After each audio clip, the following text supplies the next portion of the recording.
Your discomfort with a man who loves cats says more about you than it does about him. Most people have been sold a story. The story goes like this. Real men prefer dogs. Dogs are loyal, active, trainable. They reflect strength. Cats are aloof, independent, uncontrollable. They reflect weakness. So somewhere along the way, a man who chooses a cat became a punchline, soft, passive, someone who couldn't handle a real relationship. That story is wrong, and the research proves it. What psychologists have found about men who genuinely love cats flips this entire narrative on its head. These men aren't lacking something. They're carrying something most men were never taught to develop. And by the end of this video, you'll understand exactly what that is, and what it costs you if you keep dismissing it. Here's what nobody tells you. The way a man relates to a cat reveals his entire psychological architecture. I'm not here to convince you cats are better than dogs. That's not the point. The point is that how we respond to animals that don't perform for us, animals that won't comply just because we demand, it tells us something deep and real about our emotional intelligence, our self-worth, and our capacity for genuine connection. I'm not going to sugarcoat this. Some of what follows will feel uncomfortable. Let it. Here are 5 psychological truths about men who love cats, and what they reveal about the kind of man you might be becoming, or refusing to become. Truth 1. They don't need validation to feel secure. Most men are wired by culture to need reciprocal enthusiasm. You give energy, you get energy back. That's the transaction. Dogs are built for this. They're ecstatic to see you. They mirror your excitement. They make you feel chosen, loudly, visibly, immediately. Cats don't do that. A cat might glance at you when you walk in and then go back to sleep. And a man who finds that fine, genuinely fine, not just tolerating it, has developed something rare. Psychologists call it secure attachment. It's the ability to feel stable in a relationship that doesn't constantly perform its affection for you. Research from the University of Vienna found that cat-owning men scored higher on measures of psychological openness and lower on anxiety than men who preferred no animals. That's not a coincidence. If you constantly need someone to prove they care through visible gestures and immediate responses, examine that. Practice sitting in a quiet moment with someone you love and not filling it with noise. Comfort and silence is a sign of secure attachment. Start building it deliberately. Truth 2, they've made peace with things they can't control. Here's a behavior pattern you've probably seen. A man gets frustrated when the people around him don't respond the way he expects. He interprets unpredictability as disrespect. He reads a cat's indifference as a personal affront. Say he says, "Cats are jerks." What he means, without knowing it, is, "I don't know how to handle something that won't bend to my will." Cats are autonomous by nature. You cannot train a cat the way you train a dog. You adapt to a cat's terms, or the relationship doesn't work. Men who have done inner work understand this intuitively, because they've applied it to humans too. They've stopped trying to engineer other people's behavior. Psychologists identify this as a shift from an external locus of control to an internal one. You stop measuring your peace by what others do. You start governing it from within. Stop interpreting someone's independence as a threat. The next time a person you care about needs space, don't chase, don't fill it, hold your own center. That single habit will transform your relationships faster than almost anything else. Truth 3.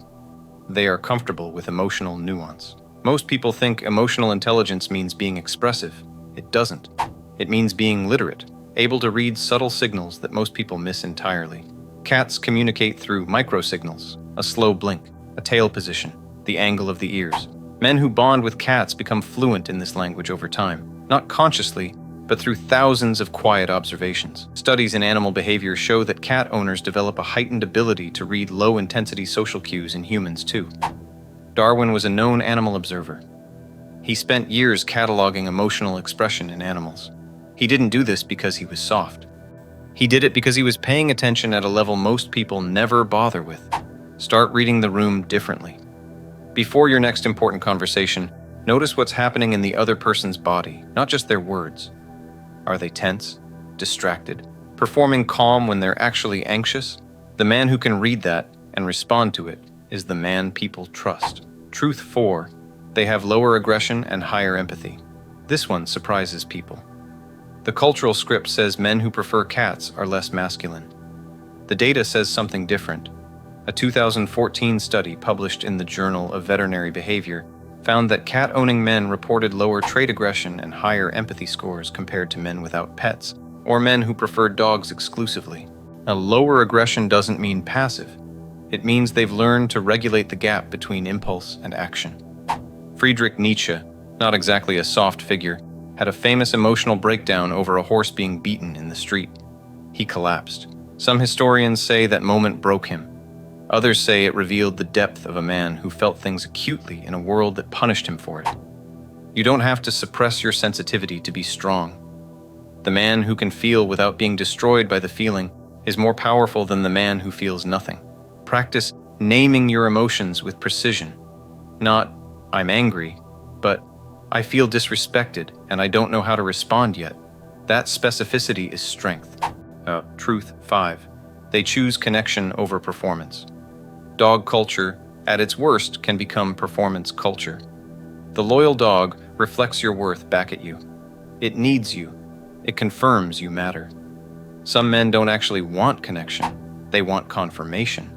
A cat doesn't confirm anything. A cat chooses you on its own terms when it decides to because it genuinely wants to be near you, not because it's biologically hardwired to please. And men who have the patience for that kind of earned, unforced connection have usually developed it in their human relationships too. James Baldwin, one of the most emotionally courageous writers of the 20th century, once wrote about the difference between love that possesses and love that frees. Cat people, often without knowing it, have landed on the right side of that distinction. Stop measuring love by how much someone needs you. Start asking, do they choose me freely? And more importantly, are you someone worth freely choosing? Build that instead. Here's what this was never really about. It was never about cats. It was about the question underneath the question. Can you be in a relationship with another person, with an animal, with life itself, that doesn't bend to your expectations and still feel secure? Because that's the thing. The man who can love a cat is often the man who has done the hardest work a man can do. The inner work. The work most men avoid because no one taught them it was valuable. 5 truths. He doesn't need validation to feel secure. He's made peace with what he can't control. He reads emotional nuance that most people miss. He has lower aggression and deeper empathy. And he chooses real connection over performance and approval. Those aren't soft traits. Those are rare traits. The man the world actually needs isn't the one who demands loyalty. He's the one who became worth choosing. If something in this video shifted something in you, if one of those truths landed harder than you expected, save this and come back to it. That reaction is worth following. Subscribe if you want more content like this, honest, direct, and built around who you're actually becoming. And leave a comment below. Which of these 5 traits do you think you need to develop most right now? I read every single one.